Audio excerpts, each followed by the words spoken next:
Imaginez un port au lever du jour. Les voiles blanches d'un navire se gonflent doucement sous la brise. Un homme s'apprête à quitter la ville d'Orphalaise après 12 années de séjour. Mais avant de partir, les habitants l'entourent. Ils l'aiment, ils le respectent et ils savent que sa voix porte la clarté des choses essentielles. Alors ils lui demandent de parler une dernière fois, de dire ce qu'il a appris de la vie. Cet homme, c'est le prophète imaginé par Khalil Gibran. Sa parole n'est pas un discours d'autorité, ni un manuel de morale. Elle est un poème habité, une musique qui vient d'ailleurs. Le prophète n'impose pas des vérités figées. Il révèle plutôt un espace intérieur. Ses mots sont comme des fenêtres ouvertes sur le mystère. Aujourd'hui, je vous propose d'écouter ces paroles non comme de simples conseils, mais comme des semences vivantes. Elles parlent de l'amour et des enfants, du travail et de la liberté, de la joie et de la peine, de la mort et de la vie. Elles forment un chemin de sagesse, simple et profond. Premier enseignement, l'amour. Le premier sujet, le plus brûlant, est celui de l'amour. Le prophète dit « Quand l'amour vous fait signe, suivez-le. »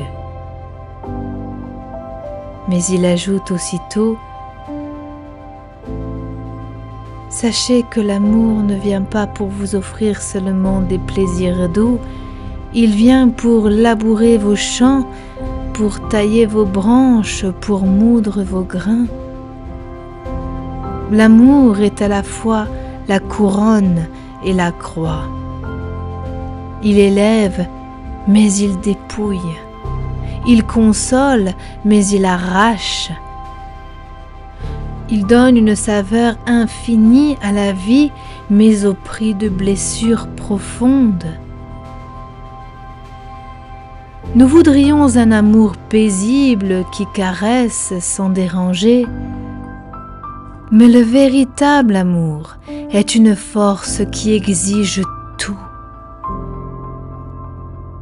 Il ne se contente pas d'effleurer, il veut transformer.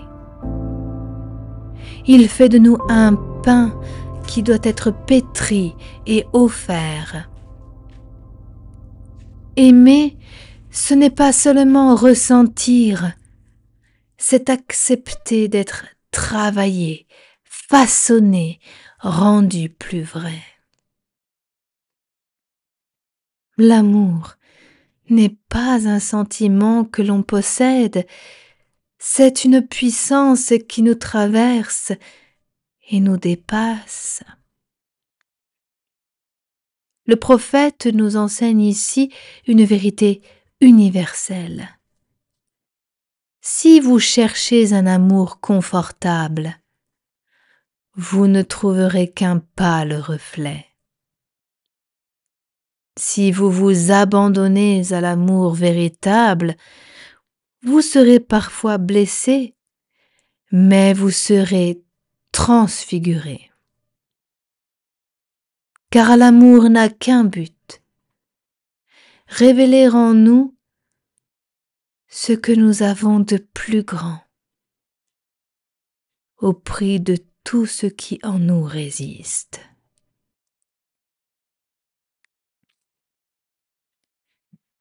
Deuxième enseignement, les enfants. Le prophète dit, « Vos enfants ne sont pas vos enfants. » Ces mots frappent et déconcertent. Il ne signifie pas que nous n'avons aucun lien, aucune responsabilité, mais il rappelle que la vie est plus vaste que nous. Nos enfants sont des voyageurs qui passent par nous, mais ne nous appartiennent pas. Nous pouvons leur donner notre tendresse, nos soins, nos conseils, mais nous ne pouvons pas leur imposer nos rêves ni les enfermer dans nos pensées. Ils sont les fils et les filles de la vie elle-même, et la vie a pour eux un dessein que nous ne connaissons pas. Nous sommes les arcs, dit Gibran, et eux sont les flèches. Nous pouvons tendre l'arc avec force, mais nous ne décidons pas de la direction ultime. La flèche appartient au vent, à l'avenir, à l'invisible. Le véritable amour parental n'est donc pas possession, mais accompagnement. Ce n'est pas modeler l'enfant à notre image, mais lui permettre de devenir ce qu'il est appelé à être. Ainsi, le prophète nous libère d'une illusion. Croire que nos enfants nous appartiennent. Ils viennent à travers nous, mais ils sont eux-mêmes. Et les aimer, c'est apprendre à les laisser libres. Troisième enseignement, le travail. On demande au prophète de parler du travail. Il répond avec une phrase lumineuse, « Le travail est l'amour rendu visible. » Le travail n'est pas seulement une nécessité économique, ni une punition imposée. Il est l'occasion de participer à la création, de transformer la matière en offrande. Quand on laboure un champ avec amour, chaque motte de terre devient bénédiction. Quand on bâtit une maison avec amour, chaque pierre devient refuge vivant. Quand on écrit un poème, soigne un malade, tisse un vêtement avec amour, on dépose dans le monde une part de lumière. À l'inverse, travailler sans amour, par contrainte ou par calcul seulement, c'est fabriquer des objets morts, des gestes vides. L'enseignement ici est immense. Le travail ne doit pas être une malédiction, mais un lieu de sacralité. Il n'y a pas de séparation entre le profane et le sacré. Tout geste fait avec amour devient prière incarnée. Ainsi, le prophète nous invite à transformer notre regard. Non pas « je dois travailler pour vivre », mais je vis en donnant forme à l'amour par mon travail. 4e enseignement, la joie et la peine. Quelqu'un demande au prophète de parler de la joie et de la peine. Il dit alors que ces deux réalités sont inséparables. Elles sont comme deux faces d'une même coupe. Plus la peine creuse profondément en nous, plus elle rend possible la joie.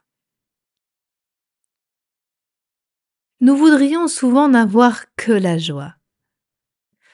Mais une joie qui ne connaît pas la peine reste superficielle. De même, la peine n'est pas stérile. Elle est la matrice qui rend la joie plus vraie. Les larmes creusent en nous des sillons où le rire pourra s'enraciner. La douleur sculpte une profondeur qui deviendra capacité d'émerveillement. Le prophète nous enseigne ici une sagesse difficile, mais essentielle. Ne pas fuir la douleur, ne pas la maudire, mais l'accueillir comme la sœur de la joie. Ne pas craindre l'alternance, mais y voir la respiration même de la vie. Car c'est la même source qui nourrit nos pleurs et nos rires. Et au plus profond, joie et peine ne sont pas opposées, mais complices.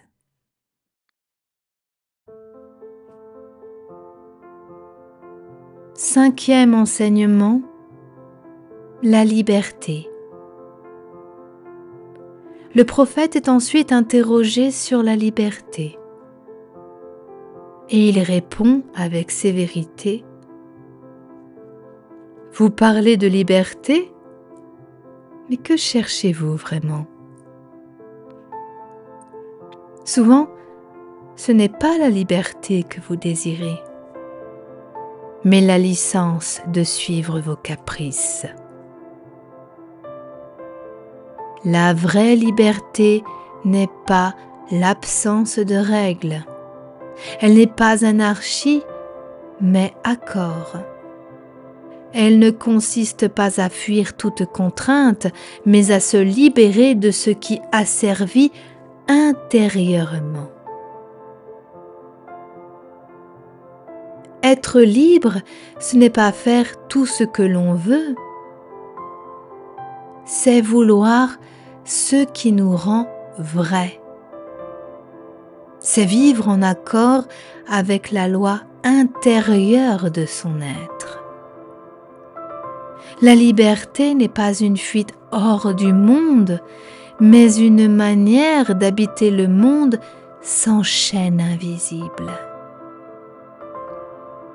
Elle suppose discipline, lucidité, fidélité à soi-même.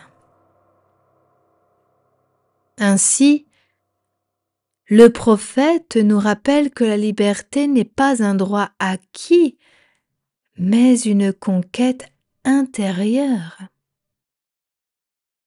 Elle naît lorsque nous cessons d'être esclaves de nos désirs, de nos peurs, de nos illusions. Elle est l'accord profond entre notre volonté et notre vocation.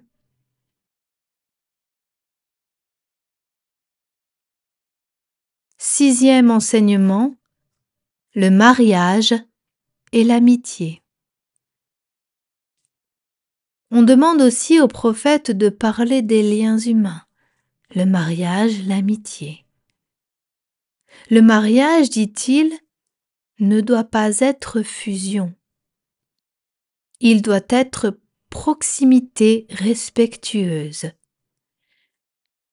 Les époux doivent se tenir côte à côte comme deux colonnes qui se tiennent un même temple.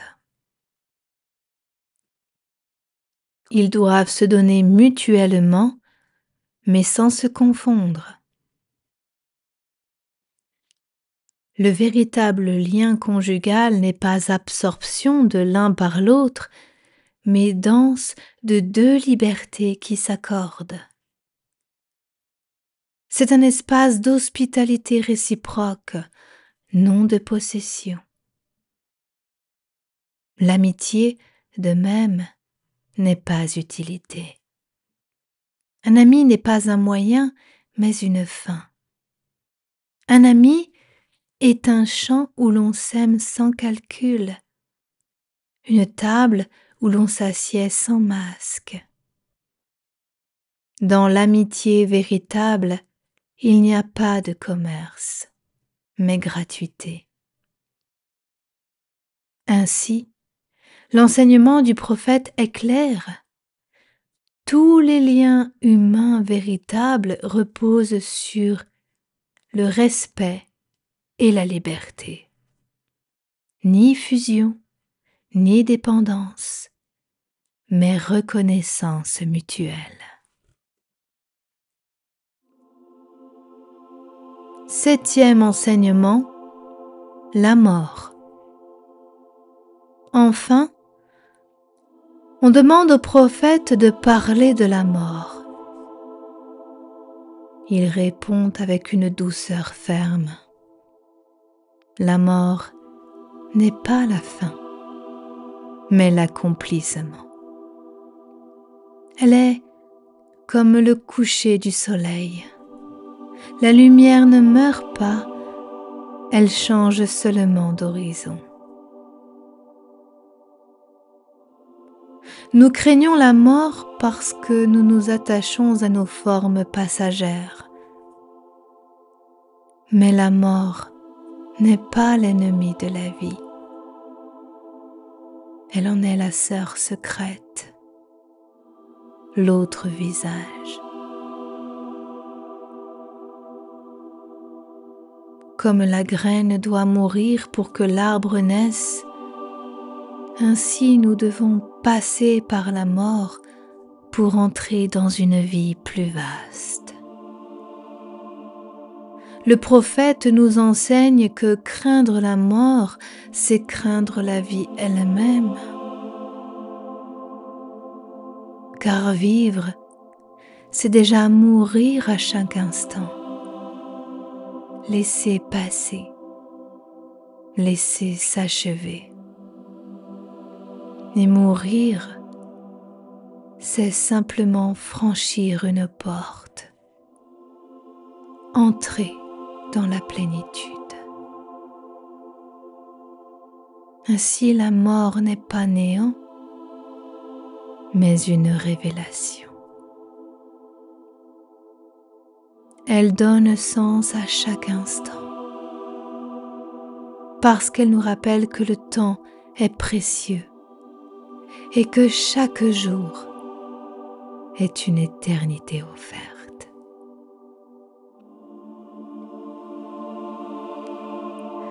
Au terme de ces discours, le prophète monte sur le navire qui l'emporte. Mais ces paroles restent gravées dans le cœur des habitants et dans le nôtre.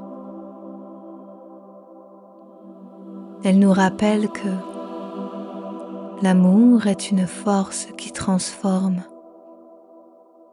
Les enfants ne nous appartiennent pas. Le travail peut devenir une offrande. La joie et la peine sont sœurs.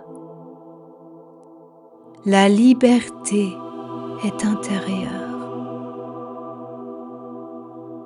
Les liens humains sont respect et hospitalité. Et la mort n'est pas une fin, mais un passage. Ces enseignements sont des semences. À chacun de nous de les laisser croître dans le sol de nos vies, avec le climat de nos jours. Et comme les habitants d'Orphalaise, nous restons sur le quai, tandis que le navire s'éloigne. Mais dans le silence qu'il laisse, une voix continue de résonner. Une voix qui nous invite à vivre plus librement, plus profondément, plus tendrement.